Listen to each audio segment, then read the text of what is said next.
Welcome everyone. Class 10th, Chapter 2, Acid, Bases and Salts, Part 6. In this video, we are going to discuss about some important chemical compounds,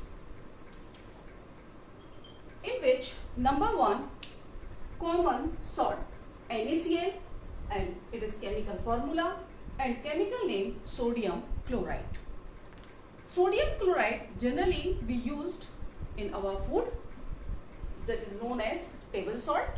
It is a neutral salt. It is a neutral salt because it is prepared from strong base NaOH and strong acid HCl. इसलिए हम कह सकते हैं कि it is a neutral salt. जब भी कोई strong acid और स्ट्रॉन्ग बेस से मिलकर बनता है तो सॉल्ट जो भी तैयार होगा दैट इज न्यूट्रल सॉल्ट. इस न्यूट्रल सॉल्ट को अगर हम लेबोरेटरी में तैयार करना चाहें तो लेबोरेटरी में तैयार करने के लिए हम इसकी रिएक्शन कराएंगे NaOH और HCl की.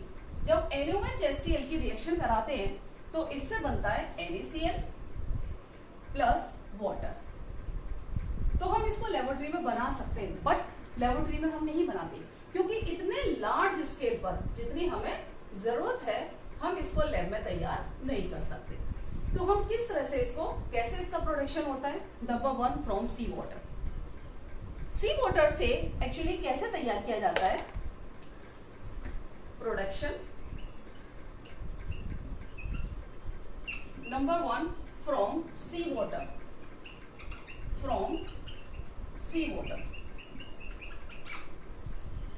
एक्चुअली सी वाटर को लेकर के और सीमेंटेड बड़े बड़े टैंक होते हैं उनके अंदर डाल दिया जाता है, जिससे काफी टाइम तक एवापोरेट होने के बाद सॉल्ट वहां पर डिपॉजिट हो जाता है. और इस सॉल्ट में बहुत सारी इम्प्योरिटीज होती हैं, जैसे मैग्नीशियम क्लोराइड. वो इम्प्योरिटी इस सॉल्ट को कहीं भी जरा सा मॉइस्चर पाकर के गीला कर देती है. तो उस इम्प्योरिटीज को रिमूव करने के लिए फिर उस सॉल्ट को ले जाया जाता है इंडस्ट्री के अंदर, और इंडस्ट्रीज के अंदर फिर से उसको वाटर में डिसॉल्व किया जाता है और वाटर में डिसॉल्व करके उसका रिक्रिस्टलाइजेशन किया जाता है. और रिक्रिस्टलाइजेशन के बाद उसमें आयोडीन मिलाना या फिर उसकी सारी इम्प्योरिटीज दूर करना एक प्रोसेसिंग होती है और उसके बाद में ये सप्लाई किया जाता है NaCl. दूसरा इसका जो मेथड है ये जनरली जो है वर्ल्ड के बहुत से हिस्सों में रॉक सॉल्ट की फॉर्म में पाया जाता है, डिपॉजिट्स ऑफ सॉलिड सॉल्ट. ये जो सॉलिड सॉल्ट जो है रॉक्स की फॉर्म में पाया जाता है, ये एक्चुअली रॉक सॉल्ट कह सकते हैं हम इसे. रॉक सॉल्ट ब्राउन कलर का होता है, ब्राउन इन कलर. अब ये ब्राउन कलर का क्यों होता है? क्योंकि इसके अंदर इम्प्योरिटीज होती हैं. इस रॉक सॉल्ट के अंदर इम्प्योरिटी होती है, इसको हम बोलते हैं रॉक सॉल्ट. इसके अंदर इम्प्योरिटी होती है इसलिए ये ब्राउन कलर का होता है. एक्चुअली ये माइंस की तरह निकाला जाता है, माइंस की फॉर्म में, लाइक कोल की तरह. जैसे कोल माइन से निकाला जाता है खुदाई करके, वैसे ही सॉल्ट को निकाला जाता है.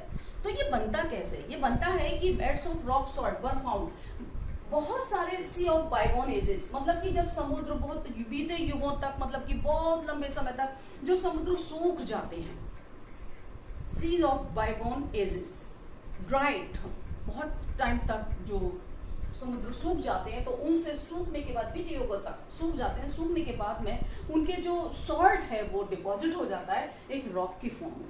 तो उस रॉक से माइन कर करके इसको सॉल्ट को निकाला जाता है, दैट इज रॉक सॉल्ट. ये जो सॉल्ट है, हमने सॉल्ट को तैयार किया. इस कॉमन सॉल्ट से हम बहुत सारे केमिकल्स बना सकते हैं, जैसे sodium carbonate, that is washing soda, and baking soda and washing soda, bleaching powder, बहुत सारी जगह काम आता है ये. तो हम इससे बहुत सारे केमिकल कंपाउंड्स भी बना सकते हैं. तो क्या क्या यूजेस है, हम एक बार इसके यूजेस के बारे में डिस्कस कर लेते हैं. Uses of sodium chloride.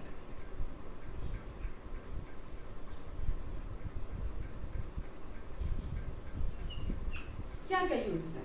Number 1, sodium chloride एक तो फूड में, हमारे फूड में बहुत ज़रूरी है. हम लोग फूड में लेते हैं, फ्लेवर के लिए भी लेते हैं, टेस्ट के लिए लेते हैं, बट ये हमारे नर्वस सिस्टम को एक्टिव रखता है. नर्वस सिस्टम को एक्टिव रखने के लिए हमें फूड में कॉमन सॉल्ट को ऐड करना बहुत ज़रूरी है.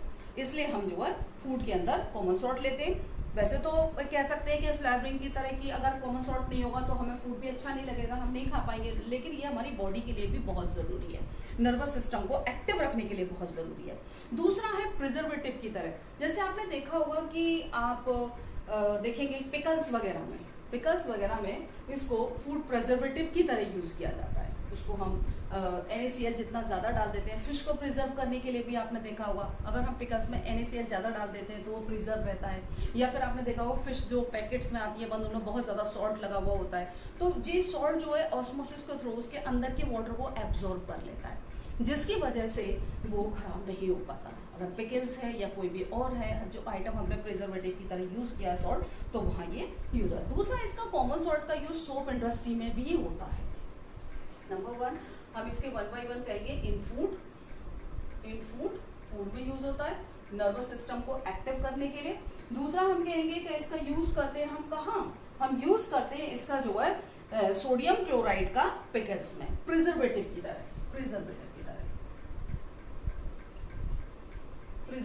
तरह यूज करते हैं। थर्ड, सोडियम क्लोराइड का यूज होता है फॉर मेकिंग सोप बनाते समय यूज होता है, मेकिंग सोप बनाने में यूज होता है।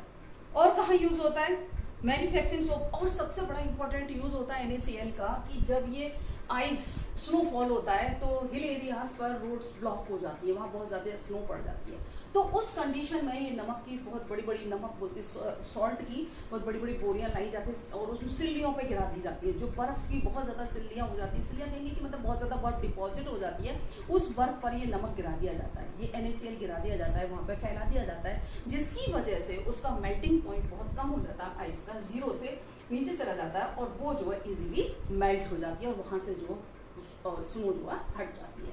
तो हम कहेंगे इसको जो है फॉर क्लियरिंग द रोड, यानी कि जब मेल्ट आइस को मेल्ट करके जो है रोड को क्लियर करने के काम में आता है, टू मेल्ट आइस। तो ये सोडियम क्लोराइड के यूजेस है, जिसे जनरली हम टेबल सॉल्ट पे बोलते हैं।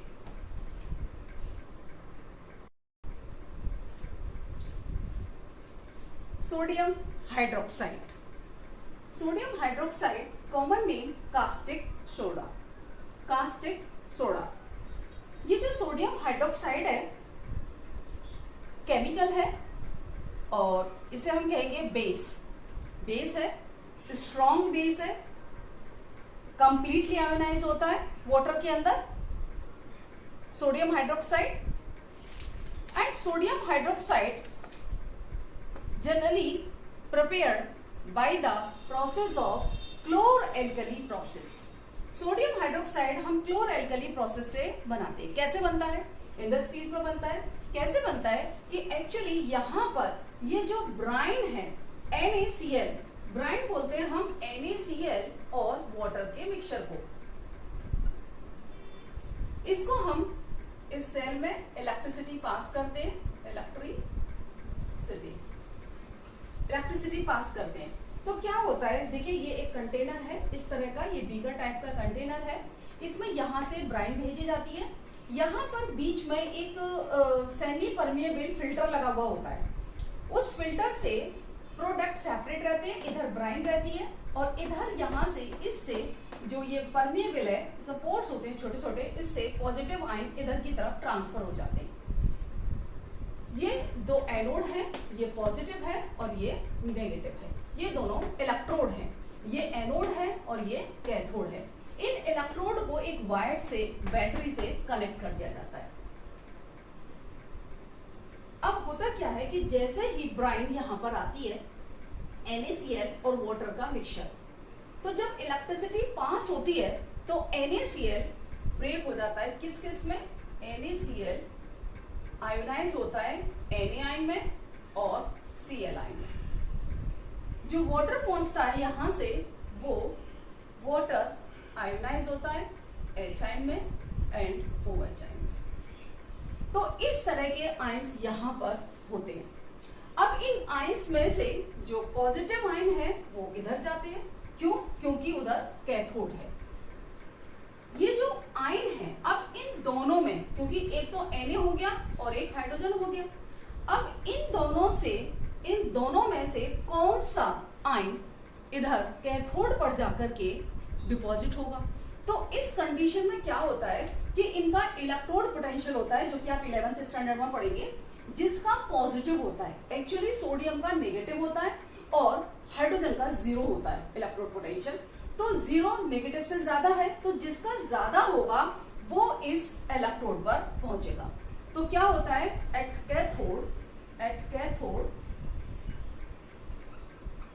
कैथोड पर क्या रिएक्शन होगी कि सोडियम तो कंपटीशन में रह गया पीछे, हाइड्रोजन आएगा, तो हाइड्रोजन के 2 हाइड्रोजन आयन, क्योंकि यहाँ पे तो बहुत सारे आयन हैं, 2 हाइड्रोजन आयन कैथोड पर जाकर के इलेक्ट्रॉन लेंगे और लेकर के हाइड्रोजन गैस में कन्वर्ट हो जाएंगे, और ये वाली हाइड्रोजन गैस यहाँ से बाहर निकल जाएगी, रिलीज हो जाएगी। इसके बाद अब यहाँ पर क्या था, यहाँ पर 2 नेगेटिव आयन्स थे। कौन कौन से थे, एक तो था क्लोरीन और एक था hydroxide ion.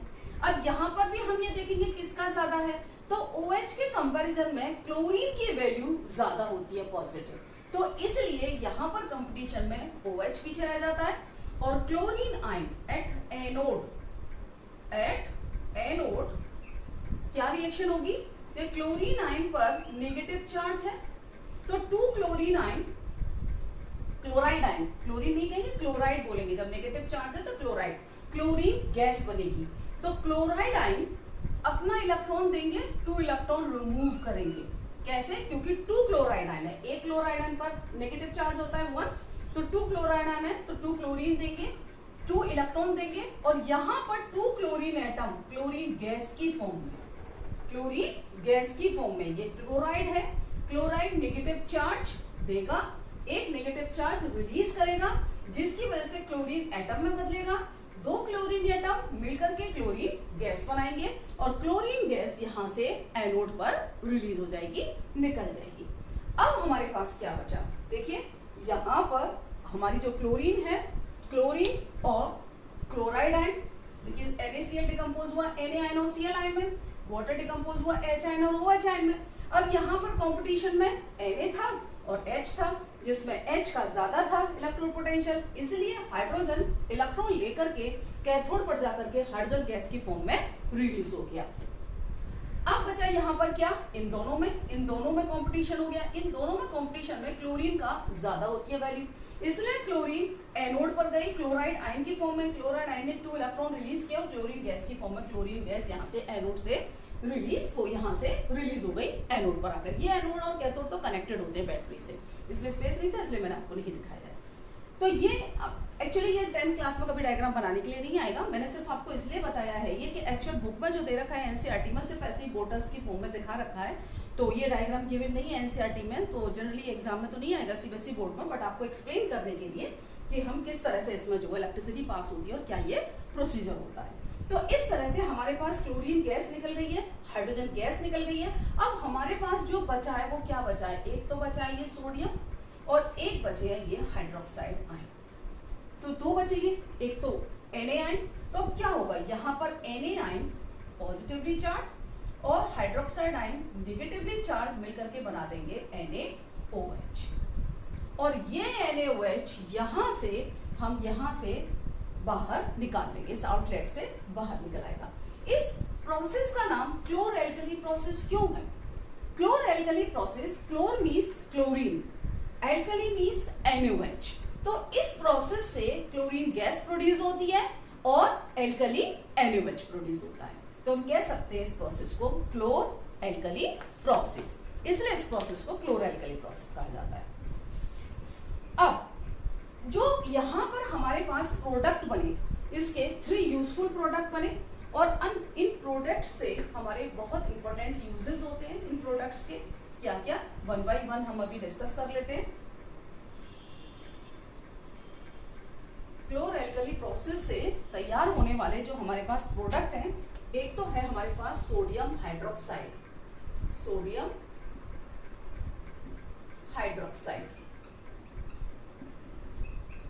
Number 1।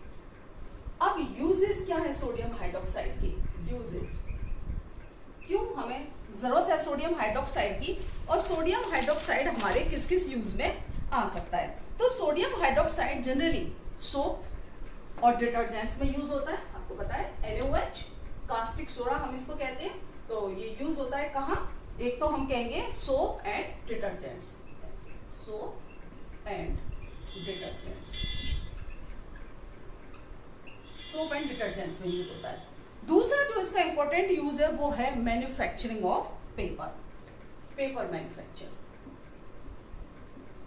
Paper industry में यूज होता है पेपर मैन्युफैक्चरिंग। तो ये हमारे 2 इंपॉर्टेंट यूजेज है। वैसे तो इसके बहुत सारे यूजेज है, जैसे कि अगर हम बॉक्साइड एल्युमिनियम से, अगर बॉक्साइड से एल्युमिनियम, मेटलर्जी में एल्युमिनियम बनाते हैं तो उसमें भी हम इसको केमिकल लीचिंग प्रोसेस का नाम है, जो आप 11th-12th में पढ़ेंगे, वहाँ यूज होता है ये एनोवेस। तो उसमें तो बहुत सारे यूजेज है, पर जनरली आपके 2 यूजेस जो 10th स्टैंडर्ड के लिए आप इंपॉर्टेंट कह सकते हैं, इनको लर्न कर सकते हैं। इसके बाद हमारा अगला जो कंपाउंड बना, इससे वो बना हमारा जो है, क्या बना, अगला प्रोडक्ट हमारा बना क्लोरीन गैस, क्लोरीन गैस। अब क्लोरीन गैस के क्या क्या यूजेस हैं? देखिए, क्लोरीन गैस का एक बहुत ही इंपॉर्टेंट यूज है वाटर को स्टरलाइज करने के लिए, वाटर के अंदर के जर्म्स को मारने के लिए। आपने सुना है ना कि दिल्ली के पानी में बहुत ज्यादा क्लोरीन की स्मेल आती है। क्लोरीन की स्मेल क्यों आती है? कि वाटर को डिसइंफेक्टेंट करने के लिए। तो जो ड्रिंकिंग वाटर है उसको स्टरलाइज करने के लिए हम इसको यूज करते हैं, डिसइंफेक्टेंट, डिसइंफेक्टेंट की तरह यूज होता है, वाटर में डिसइंफेक्टेंट की तरह यूज होता है। स्टरलाइजिंग, स्टरलाइज ड्रिंकिंग वाटर, इसको इस तरह से भी नोट कर सकते हैं आप, स्टरलाइज ड्रिंकिंग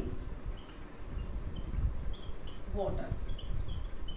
और कहाँ यूज होता है? क्लोरीन गैस को अगर हम हाइड्रोजन के साथ मिला लें तो हम बनाएंगे hydrochloric acid, hydrochloric acid, hydrochloric acid prepare करने में यूज होता है। नंबर 3 जो इसका बड़ा इंपॉर्टेंट यूज है, मेकिंग ब्लीचिंग पाउडर।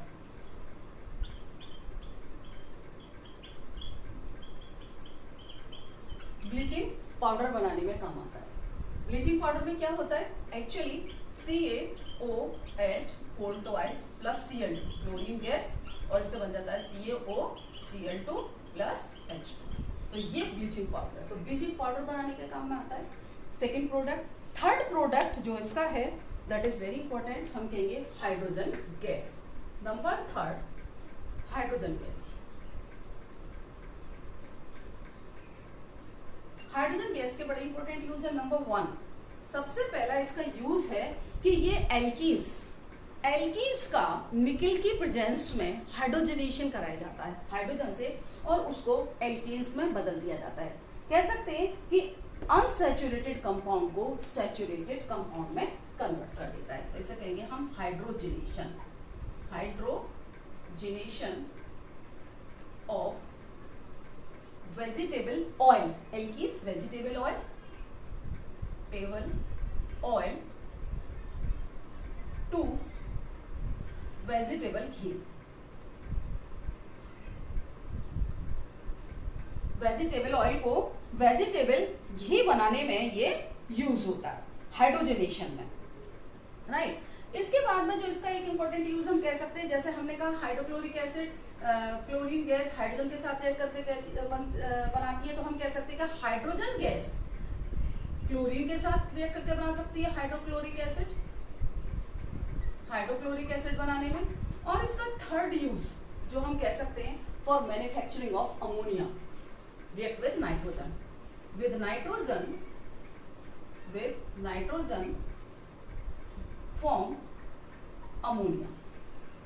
अमोनिया बनाने में यूज होता है। तो हम कह सकते हैं कि जितने भी ये क्लोर एल्कली के जो हमें मिले प्रोडक्ट, 3 प्रोडक्ट मिले, एक तो सोडियम हाइड्रोक्साइड, दूसरा क्लोरीन गैस और तीसरा हाइड्रोजन गैस, तीनों ही बहुत इंपॉर्टेंट है और इनका बहुत ज्यादा यूज है। Baking soda, baking soda chemical formula NaHCO3, chemical name sodium bicarbonate. Baking soda generally used in home for जब भी कभी ग्राम्स वगैरह घर में बनाने हो या राजमा वगैरह बनाने होते हैं तो उसमें थोड़ा सा इसको पिंच ऑफ डाल देते हैं तो थोड़ा सा जल्दी वो बॉईल हो जाता है, तो उसके लिए यूज होता है बेकिंग सोडा। बाकी बेकिंग सोडा बहुत सारे यूजेस हैं बेकिंग सोडा के, जनरली घर में पाया जाता है। अब बेकिंग सोडा बनाने का मेथड क्या है? देखिए, बेकिंग सोडा बनाने के लिए जो मेथड है दैट इज सॉल्वे प्रोसेस। इस सॉल्वे प्रोसेस में देखिए यहाँ पर ब्राइन होती है NaCl और वाटर का सॉल्यूशन। एक्चुअली जो ये सॉल्ट होता है NaCl, जिसे हम टेबल सॉल्ट भी कहते हैं और खाने में भी काम आता है, दैट NaCl सोडियम क्लोराइड को वाटर में डिसॉल्व करते हैं। बहुत ज़्यादा वाटर नहीं डालते हैं, अगर बहुत ज़्यादा वाटर डालेंगे तो वो एक्वस और कहेंगे डाइल्यूट सॉल्यूशन बनेगा, लेकिन हमें कंसंट्रेटेड लेना होता है। कंसंट्रेटेड का मतलब है उसमें अमाउंट थोड़ी वाटर की कम होनी चाहिए, थोड़ा थिक होना चाहिए। तो concentrated sodium chloride solution that is known as brine, इसको हम लेते हैं और इस कंटेनर के अंदर ये एक चैम्बर है, इसे बोलते हैं अमोनिया एब्जॉर्बर। यहाँ पर अमोनिया फिल होती है। जब ये ब्राइन यहाँ पर जाती है, ब्राइन जो NaCl सॉल्यूशन यहाँ जाता है, तो यहाँ पर इसमें अमोनिया मिल जाती है। अमोनिया मिलने के बाद में यहाँ पर कुछ इम्प्योरिटीज होती है, तो यहाँ पर जब ये सॉल्यूशन आता है तो ये फिल्टर है, फिल्टर से कुछ इम्प्योरिटीज फिल्टर हो जाती हैं, इन्हें सेपरेट कर दिया जाता है। इसके बाद अब इसके अंदर NaCl है, वाटर है, साथ ही अमोनिया है। ये अमोनिएटेड ब्राइन कहलाती है। अमोनिएटेड ब्राइन पहुंच जाती है इस कार्बोनेटेड टावर में। ये कार्बोनेटेड टावर के अंदर कार्बन डाइऑक्साइड गैस होती है, जिससे ये रिएक्ट करती है अमोनिएटेड ब्राइन। इसमें क्या क्या हो गया? एक तो अमोनिया हो गई, NaCl हो गया, वाटर हो गया और कार्बन डाइऑक्साइड यहाँ पर आकर के मिक्स हो गई। अब ये बन गई कार्बोनेटेड अमोनिएटेड ब्राइन, राइट। यहाँ पर कार्बन डाइऑक्साइड भी मिल गई इसमें। अब जब ये आपस में रिएक्ट करते हैं तो रिएक्ट करके देखिए क्या रिएक्शन होगी, NaCl प्लस वाटर, ये तो हो गया ब्राइन। इसके बाद अमोनिया एब्जॉर्बर से मिली, इसको एब्जॉर्बर से मिल गई अमोनिया। इसके बाद कार्बोनेटेड टावर से मिली कार्बन डाइऑक्साइड। अब इसकी आपस में रिएक्शन होती है और रिएक्शन होने के बाद बनता है एक तो NaHCO3 यानी सोडियम बाइकार्बोनेट। इसके बाद जो बाकी बचता है वो बनता है NH4Cl। देखिए रिएक्शन क्या होगी, Na यहाँ से आया, एक H यहाँ से आ गया, राइट, फिर CO3 आ गया, CO2 ये और एक ये CO3, पूरा हो गया NaHCO3। बचा क्या यहाँ पर बचा NH3 और एक H मिल गया NH4 और ये Cl, NH4Cl। तो यहाँ पर ये जो रिएक्शन होती है इसके बाद में यहाँ से NaHCO3 सेपरेट हो जाता है और यहाँ पर बचता है NH4Cl। कुछ अमाउंट में अमोनियम कार्बोनेट भी बनता है। अमोनियम कार्बोनेट फिर से NaCl से रिएक्शन करता है और अमोनियम कार्बोनेट HCO3 NaCl से रिएक्शन करके फिर से बना देता है NaHCO3, राइट। फिर से सोडियम कार्बोनेट बन जाता है, वाटर बन जाता है, कार्बन डाइऑक्साइड बन जाती है, अमोनिया बनती है, राइट। यहाँ से रिलीज हो जाती है थोड़ी सी अमोनिया और अमोनियम क्लोराइड बन जाता है, अमोनियम क्लोराइड। 10th स्टैंडर्ड में हमें इन सब रिएक्शंस की जरूरत नहीं है, ना ही ये प्रोसेस हमें बोर्ड में आता है, एग्जाम में आता है। हमें सिंपली ये रिएक्शंस आती है। मैंने सिर्फ ये समझाने के लिए आपको बताया ताकि आपके माइंड में एक बार सेट हो जाए कि एक्चुअल रिएक्शंस होती क्या है। तो सबसे पहले यहाँ से ब्राइन डाली हमने, यहाँ पर ब्राइन ने अमोनिया ऑब्जर्व कर ली। अमोनिया ऑब्जर्व करने के बाद में फिर कार्बोनेटिंग टावर में पहुंच गई, जहाँ से कार्बन डाइऑक्साइड गैस मिल गई। कार्बन डाइऑक्साइड गैस मिलने के बाद रिएक्शन हुई, सोडियम बाइकार्बोनेट बन गया और अमोनियम क्लोराइड बन गया। हमारे काम का यहाँ पर सोडियम बाइकार्बोनेट है, राइट। हमें सोडियम बाइकार्बोनेट मिल गया इस प्रोसेस से। अब आगे की जो रिएक्शंस है, एक्चुअली ये कार्बन डाइऑक्साइड कहाँ से आई, यहाँ पे कैल्शियम कार्बोनेट को हीट करते हैं जिससे कार्बन डाइऑक्साइड प्रोड्यूस होती है, वो कार्बोनेटिक टावर पर पहुंचती रहती है। यहाँ से कैल्शियम ऑक्साइड मिलता है। ये कैल्शियम ऑक्साइड वाटर से रिएक्ट करके, ये कंटेनर है इसमें वाटर होता है, रिएक्ट करके कैल्शियम हाइड्रोक्साइड बना देता है। ये वाला जो कैल्शियम हाइड्रोक्साइड है ये अमोनियम क्लोराइड से रिएक्ट करता है, जो यहाँ पर हमारा अमोनियम क्लोराइड बना है। तो ये अमोनियम क्लोराइड और ये बचा हुआ जो अमोनियम क्लोराइड था, अमोनियम क्लोराइड कैल्शियम हाइड्रोक्साइड से रिएक्ट करता है और ये बना देता है अमोनिया गैस। और ये अमोनिया गैस फिर से इस अमोनिया रिकवरी टावर में पहुंच जाती है। अमोनिया CaCl2 एंड H2O ये बन जाता है। तो ये अमोनिया रिकवरी टावर में यहाँ अमोनिया मेनली हमें चाहिए अमोनिया यहाँ पहुंच जाती है और यहाँ से ये अमोनिया की सप्लाई इस अमोनिया एब्जॉर्बर में होती रहती है। तो जनरली आपको ये सब याद करने की जरूरत नहीं है, ये सब मैंने आपको सिर्फ समझाने के लिए दिया है। ये 11th क्लास में है।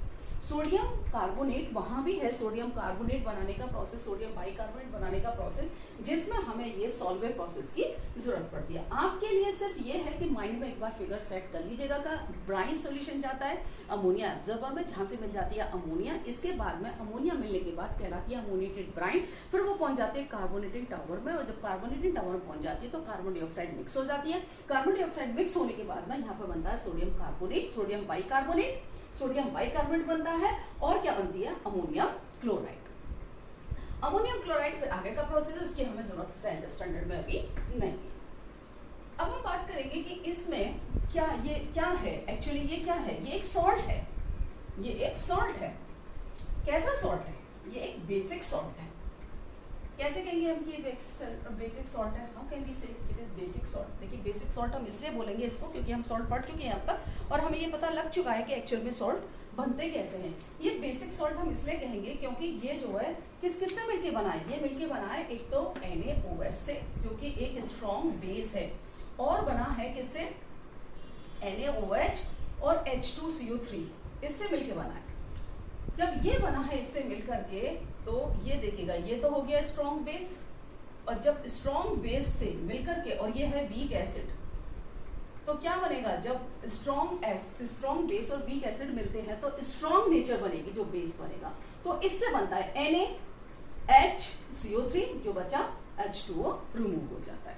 तो इस तरह से ये हम कहेंगे कि ये जो सॉल्ट है वो एक बेसिक सॉल्ट है, बेसिक नेचर है इसकी। ये माइल्ड बेस है, बहुत ज़्यादा स्ट्रॉन्ग बेस नहीं है। ये जो जनरली यूज होता है बेकरी में यूज होता है, ठीक है। अभी हम देखेंगे कि ये जो हमारे पास तैयार हुआ सोडियम बाइकार्बोनेट, ये सोडियम बाइकार्बोनेट से हम सोडियम कार्बोनेट बना लेते हैं। जब हम सोडियम बाइकार्बोनेट को हीट करेंगे तो इससे बनेगा 2 मॉलिक्यूल लेंगे, Na2CO3, और यहाँ पर आया H2O देन CO2। ये हमारी रिएक्शन होगी और इसको हीट करने के बाद हमें मिल जाता है सोडियम कार्बोनेट। ये है सोडियम बाइकार्बोनेट, बेकिंग सोडा, और ये है वॉशिंग सोडा। इससे हमें वॉशिंग सोडा मिलता है, वॉशिंग सोडा मिल जाता है।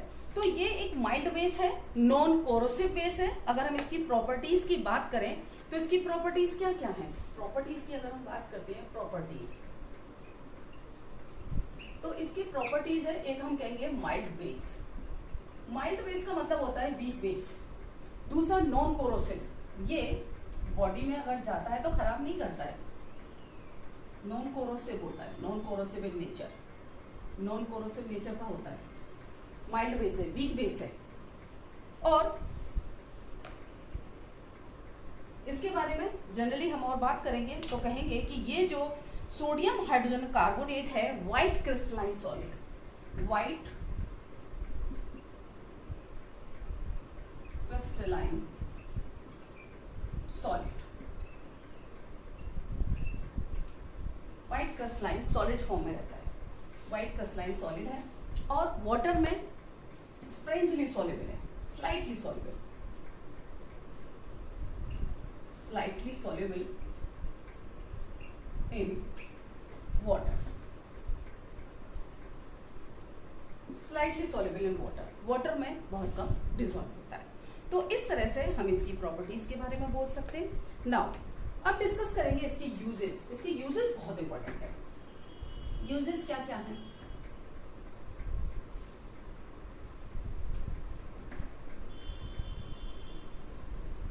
यूजेस, बेकिंग सोडा के यूजेस क्या क्या? सबसे पहले बेकिंग सोडा का यूज जो होता है वो एंटासिड की तरह यूज होता है,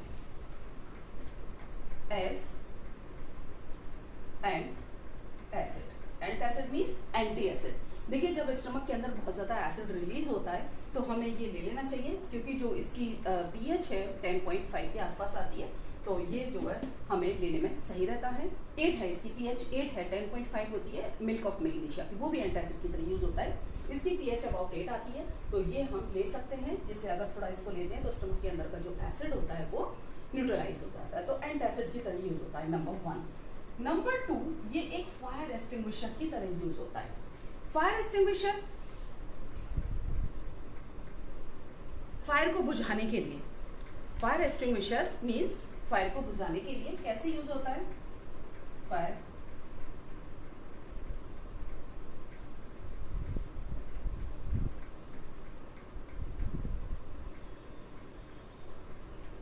in fire extinguisher, fire extinguisher में यूज होता है। एक्चुअली क्या होता है, एक आपने देखा होगा जो जगह जगह पर लगे रहते हैं रेड कलर के फायर एक्सटिंग्विशर, जो सिलेंडर टाइप के होते हैं, सिलेंडर ही होते हैं कार्बन डाइऑक्साइड के। उनमें होता क्या है कि सोडियम बाइकार्बोनेट को भर दिया जाता है और उसके अंदर एक डाइल्यूट H2SO4 की शीशी रखी जाती है, और ऊपर जब वो जो अंदर की स्ट्रक्चर है और ऊपर होती है एक नोजल टाइप की होती है। जैसे ही उस नोजल को पुश करते हैं तो अंदर H2SO4 की शीशी जो है वो टूट जाती है, छोटी सी शीशी होती है, टूट जाती है, और टूटने के बाद उसका जो H2SO4 है, डाइल्यूट H2SO4, वो जो सोडियम बाइकार्बोनेट भरा हुआ होता है उसमें गिर जाता है, और जैसे ही उसमें गिरता है तो बहुत तेजी के साथ रिएक्शन होती है, और रिएक्शन होकर कार्बन डाइऑक्साइड गैस बाहर निकलती है। जैसे कार्बन डाइऑक्साइड गैस बाहर आती है तो वो कार्बन डाइऑक्साइड गैस हम क्या करते हैं, उसको जैसे कार्बन डाइऑक्साइड सिलेंडर को जब हम लेके जाते हैं और उसको पुश करते हैं और कार्बन डाइऑक्साइड गैस को रिलीज करते हैं, तो कार्बन डाइऑक्साइड गैस जितनी भी फायर होती है उसको चारों तरफ से कवर कर लेती है, जिसकी वजह से फायर को जब ऑक्सीजन की सप्लाई नहीं होती तो फायर बुझ जाती है। तो ये इस तरह से सोडियम बाइकार्बोनेट जो फायर एक्सटिंग्विशर में यूज होता है। थर्ड यूज इसका जो बहुत इंपॉर्टेंट यूज है वो यूज ये है कि ये बेकरी में यूज होता है, baking soda, making baking powder. Number 3, in making baking powder. Baking powder बनाने में काम आता है। बेकिंग पाउडर कैसे बनता है कि इसमें हम क्या करते हैं, थोड़ा सा बेकिंग सोडा के अंदर टार्टरिक एसिड मिला देते हैं। Baking soda plus baking soda plus tartaric acid. Tartaric acid एक माइल्ड एसिड है। माइल्ड एसिड का मतलब होता है weak acid. Tartaric acid tamarind से मिलता है, सोर्स इसका टैमरिन होता है, तो टार्टरिक एसिड मिला देते हैं तो ये बन जाता है baking powder. Actually tartaric acid क्यों मिलाते हैं? बेकिंग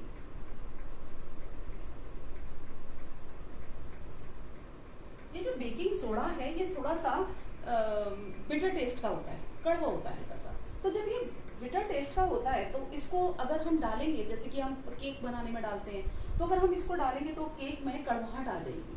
तो इसलिए जब हम टार्टरिक एसिड को मिला देते हैं तो उससे इसका जो बिटर टेस्ट है वो खत्म हो जाता है और ये बन जाता है बेकिंग पाउडर। अब इसका यूज क्या है बेकिंग पाउडर का? एक्चुअली जब हम इस बेकिंग पाउडर को हम डालते हैं तो बेकिंग सोडा, उसमें थोड़ा सा टार्टरिक एसिड मिल गया है, तो यहाँ पर जो रिएक्शन होगी वो होगी NaHCO3, ये हो गया बेकिंग सोडा, प्लस इसने ले लिया H आयन, किससे? टार्टरिक एसिड से। ये टार्टरिक एसिड से, टार्टरिक एसिड से H आयन ले लिए। टार्टरिक एसिड से जब H आयन लिए तो यहाँ पे टार्टरिक एसिड का जो है वो नेगेटिव पार्ट बचा, पॉजिटिव पार्ट ये आ गया। अब नेगेटिव पार्ट जो टार्टरिक एसिड का है वो इस सोडियम आयन से कनेक्ट होकर के बना देगा sodium salt of tartaric acid. और क्या क्या रिएक्शन होगी देखिए, यहाँ पर जो रिएक्शन होगी, एक तो H ये हो गए H आयन, ये H आयन, H यहाँ से मिलेगा, एक ऑक्सीजन यहाँ से लेंगे तो ये बनाएगा H2O, और रिलीज होगी कार्बन डाइऑक्साइड गैस। एक्चुअली ये जो कार्बन डाइऑक्साइड गैस है ये जब रिलीज होती है, जैसे हमने केक बनाया, केक बनाते वक्त हमने थोड़ा सा ये डाल दिया बेकिंग पाउडर, तो क्या होगा कि जब इसको हीट करते हैं और जब ये रिएक्शन करता है तो कार्बन डाइऑक्साइड गैस निकलती है, जिसकी वजह से केक या ब्रेड उन सब में डाला जाता है तो फ्लफी हो जाते हैं, पोर हो जाते हैं, उसके अंदर छेद छेद नजर आ जाते हैं। क्यों? क्योंकि कार्बन डाइऑक्साइड गैस उससे एस्केप आउट होती है, तो वो थोड़ा सा फ्लफी हो जाता है। तो इसके लिए ये यूज होता है बेकिंग पाउडर। तो बेकिंग पाउडर जनरली किससे बनता है? बेकिंग सोडा से बनता है। तो ये बेकिंग सोडा के इंपॉर्टेंट 3 यूजेस हैं।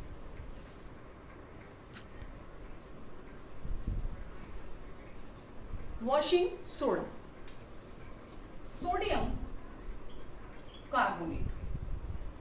It is chemical formula. Name sodium. Actually इसका जो नेम होता है वो होता है, पूरा जो फॉर्मूला होता है इसके अंदर 10 वाटर मॉलिक्यूल होते हैं, क्रिस्टलाइन वाटर 10H2, ये होता है एक्चुअली जो पूरा फॉर्मूला होता है इसका, सोडियम कार्बोनेट, और इसका नाम होता है decahydrate. Sodium carbonate decahydrate,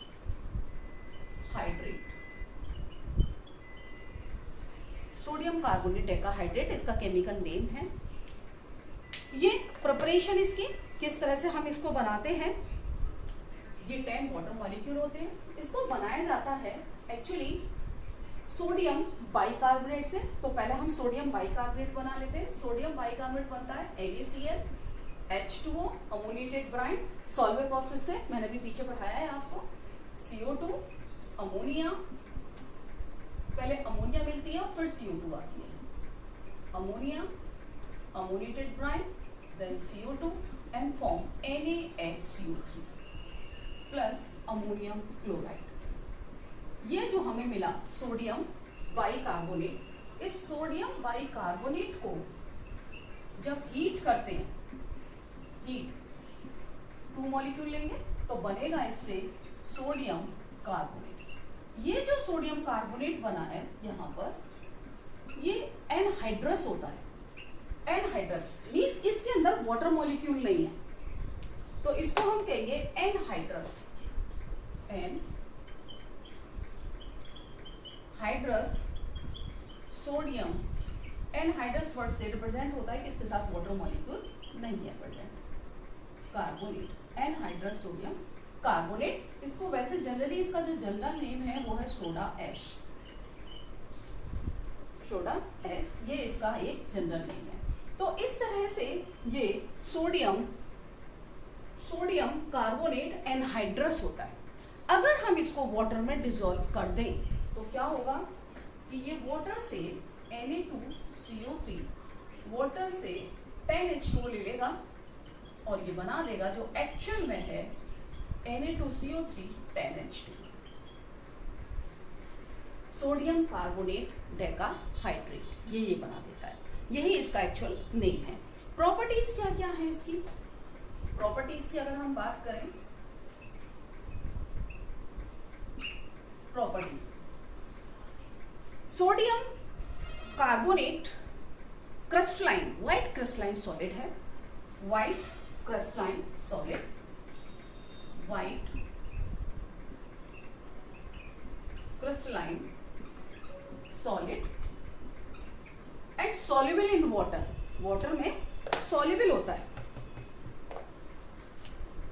soluble in water, water में सॉल्युबल होता है।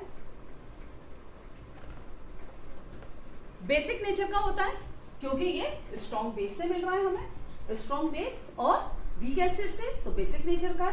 Turns red litmus blue, turns red litmus blue, क्योंकि बेसिक नेचर है इसलिए रेड लिटमस को ब्लू में कन्वर्ट कर देता है। इसके अंदर क्लींजिंग प्रॉपर्टी होती है, क्लींजिंग प्रॉपर्टी मतलब साफ करने की, तो इसीलिए हम इसको वॉशिंग सोडा भी कहते हैं, क्योंकि जितने डिटर्जेंट्स वगैरह होते हैं उनके अंदर ये होता है, तो इसको हम कह सकते हैं कि इसकी क्लींजिंग प्रॉपर्टी है वॉशिंग सोडा। नाउ यूजेस, इसके कुछ इंपॉर्टेंट यूजेस हैं वॉशिंग सोडा के, जैसे number 1, it is used as a washing purpose, washing clothes, clothes को वॉश करने के काम में आता है ये। It is used as a cleaning of clothes, washing of clothes कह सकते हैं, क्लीनिंग पर्पस के लिए यूज होता है। दूसरा, रिमूविंग परमानेंट हार्डनेस, ये इसका बड़ा इंपॉर्टेंट यूज है। जो हार्ड वाटर होता है तो वहां पर इसको यूज किया जाता है। आयन एक्सचेंज मेथड आप 11th में पढ़ेंगे। To remove permanent hardness of water. It is used for making borax. That is a chemical compound. It is used for making borax. क्या होता है फॉर्मूला बोरेक्स का? बोरेक्स होता है Na2B4O7.10H2. इसके साथ भी 10 क्रिस्टलाइन वाटर मॉलिक्यूल होते हैं. तो ये बोरेक्स बनाने के काम में आता है, क्लीनिंग पर्पस में आता है, परमानेंट हार्डनेस जो वाटर के अंदर है उसको रिमूव करने के काम में आता है, और इसका जो यूज होता है वो होता है पेपर मेकिंग में, पेपर इंडस्ट्री और glass industry. It is used in glass industry and paper industry.